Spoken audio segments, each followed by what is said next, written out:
أن رسول الله صلى الله عليه وسلم خط خطا مستويا ثم قال: هذا سبيل الرشد وصراط الله فاتبعوه.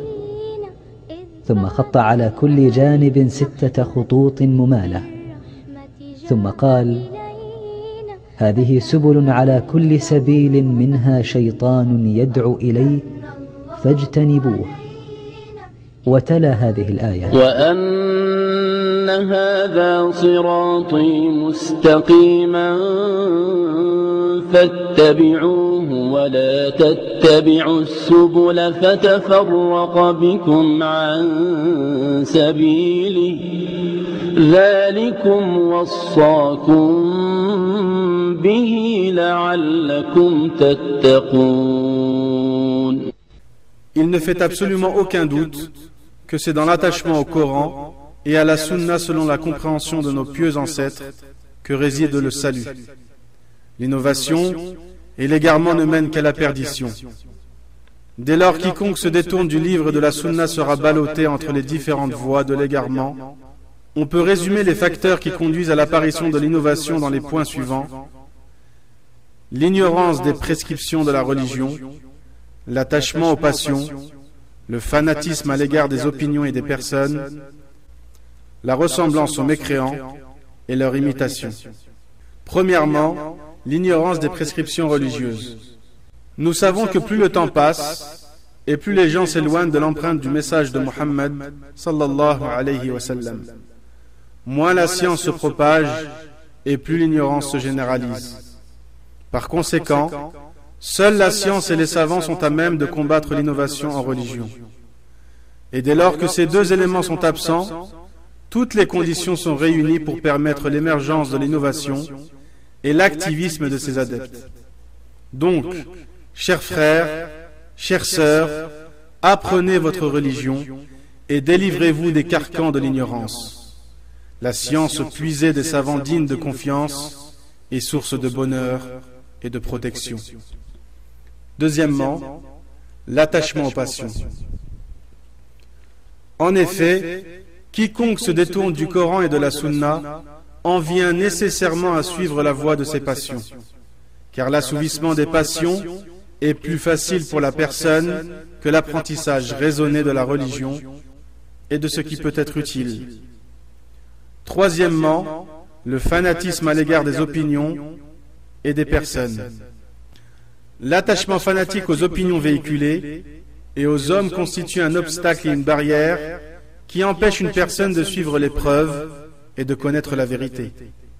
Or, ceci s'applique en tout point à certains adeptes d'écoles de jurisprudence, du soufisme, de l'adoration des tombes, d'écoles de pensée, etc. Dès lors qu'on les invite à suivre la voie du livre et de la sunna et à rejeter tout ce qui les contredit, ils se justifient en s'appuyant sur leur école, leur shir ou leurs ancêtres. Chers frères, chères sœurs, le fanatisme mène au sectarisme et à l'égarement. Ne justifiez jamais votre point de vue par l'opinion d'une personne en la considérant comme une vérité sans contestation. Cherchez la vérité où qu'elle soit et demandez à Allah le raffermissement. Quatrièmement, ressembler aux mécréants et les imiter. C'est l'une des plus importantes voies conduisant à l'innovation. Et c'est exactement ce qui se passe aujourd'hui. Citons ici, entre autres, les fêtes de commémoration de certains anniversaires, l'assignation de jours ou de semaines pour des actions spécifiques, la célébration de certaines occasions religieuses et de cérémonies de souvenirs, l'édification de statues et autres mémoriaux, sans oublier toutes les pratiques innovées liées aux offices funéraires, ainsi que l'édification de constructions sur les tombes. Allah dit: ومن يشاقق الرسول من بعد ما تبين له الهدى ويتبع غير سبيل المؤمنين نوله ما تولى ونصله جهنم وساءت مصيرا إن الله لا يغفر أن يشرك به ويغفر ما دون ذلك لمن يشاء ومن يشرك بالله فقد ضل ضلالا بعيدا إن يدعون من دونه إلا إناثا وإن يدعون إلا شيطانا مريدا لعنه الله وقال لأتخذن من عبادك نصيبا مفروضا ولأضلنهم ولأمنينهم ولآمرنهم فليبتكن آذان الأنعام ولآمرنهم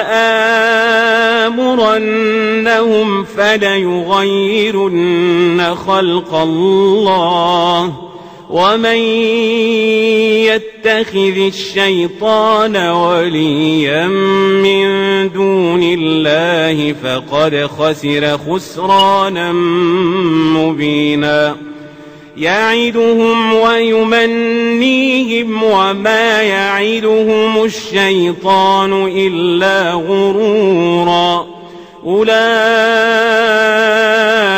مأواهم جهنم ولا يجدون عنها محيصا والذين آمنوا وعملوا الصالحات سندخلهم جنات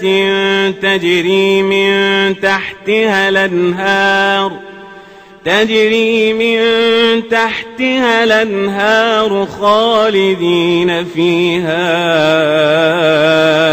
أبدا وعد الله حقا ومن أصدق من الله قيلا